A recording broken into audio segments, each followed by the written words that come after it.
Welcome to the Ignite Movements podcast, where we're helping church leaders go further faster as they develop disciple-making cultures and plant churches.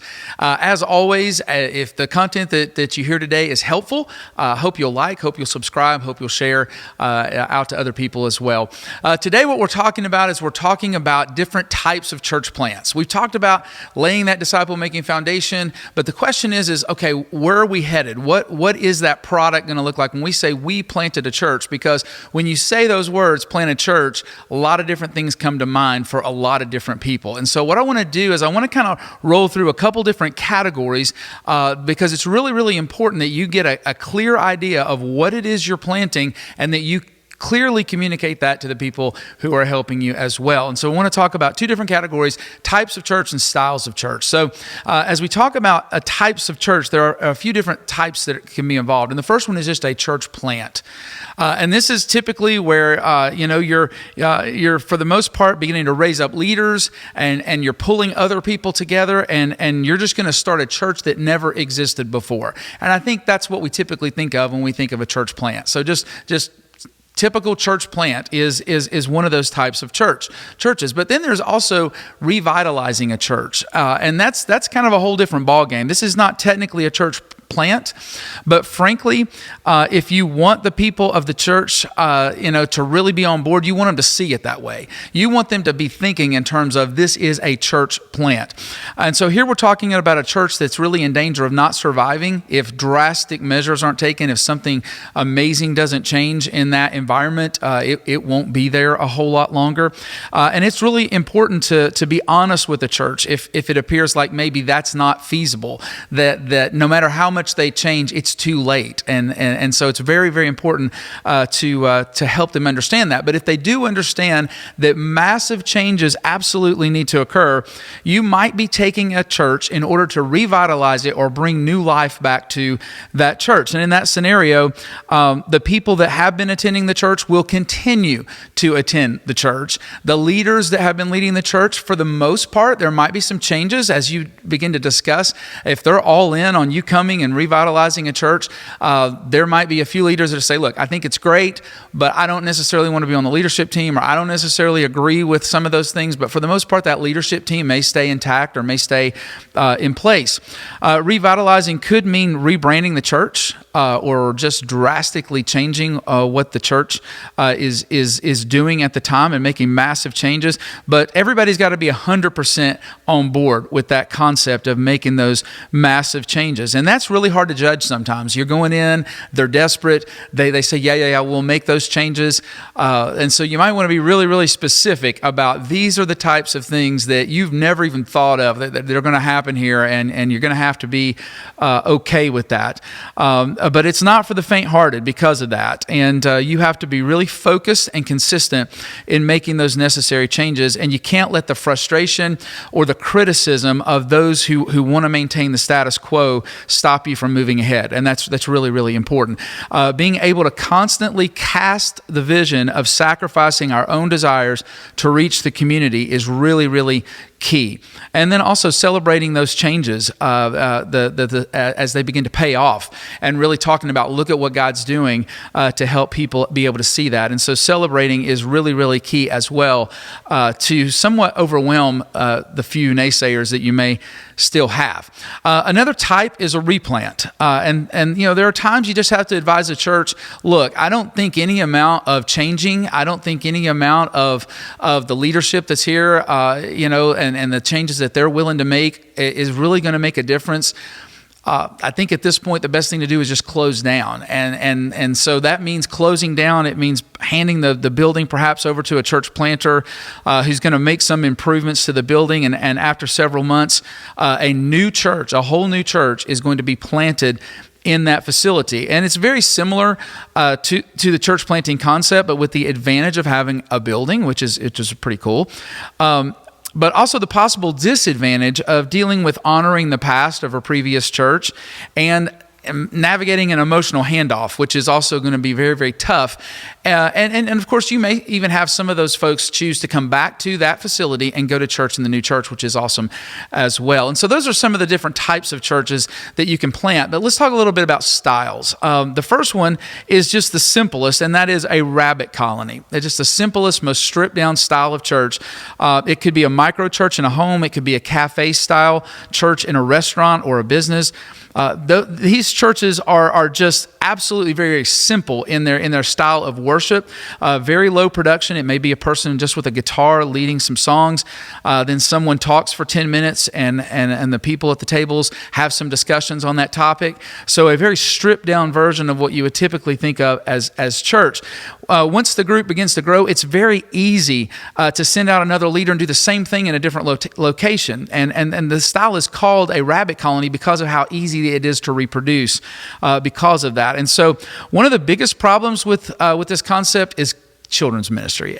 You can see that coming from a mile away. What are we going to do with kids? How are we going to grow them? How are we going to disciple them in a way that really connects with where they are in their stage of life? And that is a huge, huge issue. The second style is an attractional style. And this is the style that is still very, very popular and can have some success. But I would say, just my personal opinion, some people will get really fired up and say that they totally disagree with me, but I think it's waning culturally.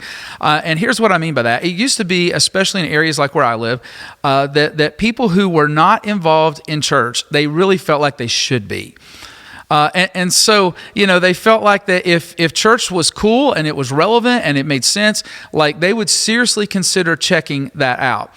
And as we've become more and more secularized, I don't think that's really as true as it used to be. In fact, it's almost not true, and then very seldom is it true. Let's put it that way in the culture that we have now. And so people just don't have that compulsion to feel like I need to be in church in our culture today. Attractional churches start with what we call the big launch concept. So in other words, they start out, they raise a ton of money, they advertise like crazy, they go and rent the nicest space in the area, they outfit it and move in and move out every single week to make it look absolutely amazing. And they build up to a launch very quickly, and they hope that maybe 500 people will show up to that first Sunday, and then maybe they can hang on to say 300 of them, and they'll kind of go forward from there. And that's kind of their concept. And attractional church launches really are better suited to attract bored Christians from their churches, frankly, just it's my opinion, than they are to reach unchurched people. And even when an attractional church reproduces, it often waits till it's very, very large before it will venture into a new area. It will often move into a new area based on its name, as opposed to moving there because God is working and they're beginning to make disciples in that area. They'll just say, hey, I think this place needs a church, and our church has become very large. People know us. We're going to move in there, and based on our name, we're going to start a church. And so one thing I want to say is, just because I'm saying that it maybe seems like I'm negative about the attractional concept, doesn't mean I'm down on being attractive. And I think that's important to understand. And I kind of want to explain the difference. There's a huge difference between an attractional strategy and being attractive. Attractional is a mindset and a strategy that says that if we are awesome, people will come. But being attractive is a mindset that says, at some point, as I connect with people and I make disciples in my community, I'm going to want to invite them to church. And when I do, I want my church to be engaging. I want it to be interesting. I want it to be helpful. And so that's a strategy that says that people will be reached, not because the church is cool, but because as individuals, we connected with people. And the church being interesting and helpful and relevant, that's all something that's a tool in our tool bag for discipling someone else. And so that's kind of the difference between attractive and Attractional. The third style is a Trojan elephant. And that may sound somewhat interesting and strange, but let me just kind of explain that. We call it that because of the contrast between elephant reproduction and rabbit reproduction. Elephants take way longer to develop in pregnancy than rabbits. They're bigger, therefore they take longer. And so it's like the illustration that you've heard about how long it takes a battleship to turn versus a speedboat to turn. And so on the outside, they often look like large attractional churches, but more than likely what they are is reproducing attractive churches. So a Trojan elephant has a strong disciple-making engine and is really, really serious about reproducing.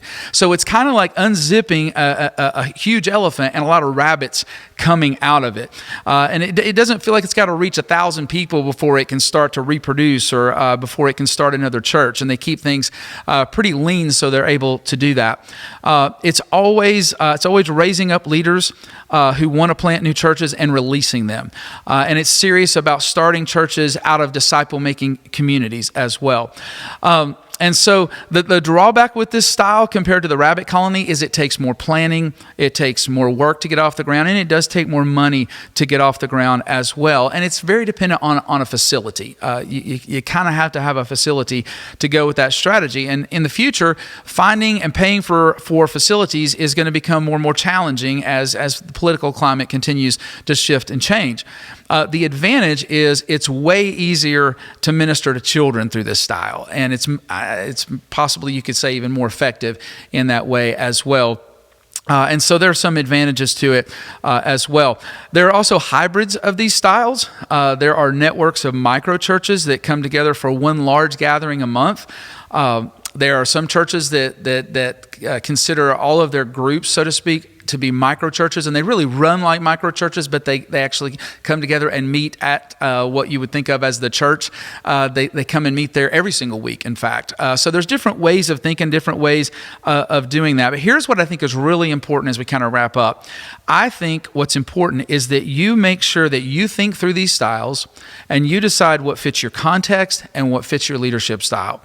And so that is absolutely crucial for you to consider, and it's extremely important that you clearly cast a vision for the people that are helping you of what we're talking about. Because again, many times people will hear, I'm planting a church, and they think, okay, I totally know what that is, and it might not be the same thing that you have in mind. And so it's very, very important that you understand these different types and styles, and it's also very important that you have identified which one fits you best and that you communicate that with other people as well. Well, that's all the time that we have today. And I just want to say again, if you have any questions, if you have any comments, we'd love to see your comments or your questions. Feel free to private message us if you would like anything to do with church planning, disciple making, pastoring. We would love to be able to help you with that. Again, like, subscribe, share if the content is helpful, and we will see you again next month.